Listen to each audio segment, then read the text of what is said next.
अमृताहुनी गोड असं म्हणत रोहित पाटलांचा मुख्यमंत्र्यांना चिमटा प्रस्तावावेळी रोहित पाटलांनी सभागृह गाजवलं।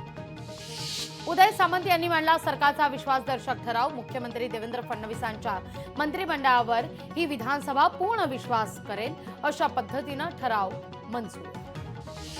ठाकरेंच्या शिवसेनेचा राज्यपालांच्या अभिभाषणावर बहिष्कार। बेळगावमध्ये मराठी भाषिकांना पोलिसांनी ताब्यात घेतल्यानं टाकलाय बहिष्कार।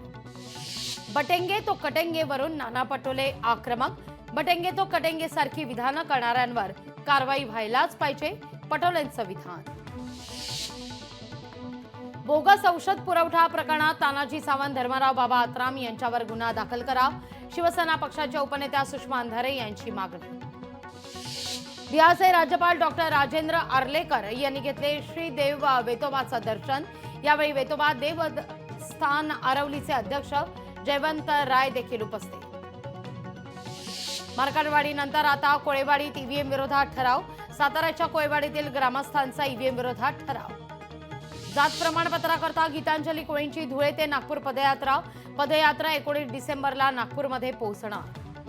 नोएडा आंतरराष्ट्रीय विमानतळावर विमान चाचणीची प्रक्रिया पूर्ण। नोएडा आंतरराष्ट्रीय विमानतळ एप्रिल 2025 मध्ये होणार सुरू। सातारा शहरातील भीमाबाई आंबेडकर चौकात टेम्पो आणि रिक्षाचा अपघात, एक जण गंभीर जखमी। परभणी जिल्ह्यातील शिक्षकांवर अशैक्षणिक कामाचा ओझ लादल्यानं शिक्षकांचा मनस्ताप। यामुळे विद्यार्थ्यांसह शाळेच्या गुणवत्तेवर परिणाम होत असल्याचं शिक्षकांचं म्हणणं। जालना जिल्ह्यात अवकाळी पावसानं रब्बी हंगामातील पिकांसह फळबागांचं नुकसान। द्राक्ष उत्पादक शेतकऱ्यांचं मोठ्या प्रमाणावर नुकसान।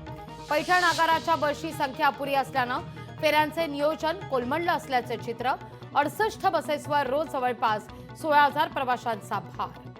पैठण तालुक्यामध्ये मोसंबी बागा मोठ्या प्रमाणावर। मोसंबी बागायतदार शेतकरी मोठ्या प्रमाणावर शेणखत टाकत असल्याचं चित्र।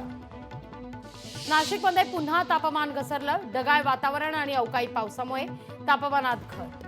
सातारामध्ये पीडब्ल्यूडीचं 13 धान किधर है असे फलक हातात घेऊन कृतीशील आंदोलन। 13 धान किधर है असं म्हणत केलं जात आहे आंदोलन। गडचिरोलीमध्ये दरवर्षी 2 ते 8 डिसेंबर दरम्यान पाळला जाणार नक्षल सप्ताह। हा नक्षल सप्ताह आता ठरतोय मात्र निष्प्रभ।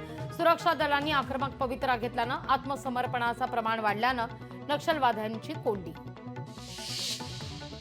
नांदेड जिल्ह्यामध्ये उडीद पिकावर बुरशीजन्य रोगाचा प्रादुर्भाव। महागड्या औषधाची फवारणी करून देखील काही उपयोग होत नसल्याचं निदर्शनास। रत्नागिरीतील राष्ट्रवादी पक्षाचे आमदार शेखर निकम यांना मंत्रिपद मिळावं याकरता सावडेवासियांनी घातलंय साकडं। अमरावती जिल्ह्यामध्ये रोजगार हमी अंतर्गत 673 ग्रामपंचायतींमध्ये 74,000 मजुरांना गावातच काम। सावंतवाडीमध्ये पहिल्यांदाच 59वे अखिल भारतीय विद्यार्थी परिषद अधिवेशन।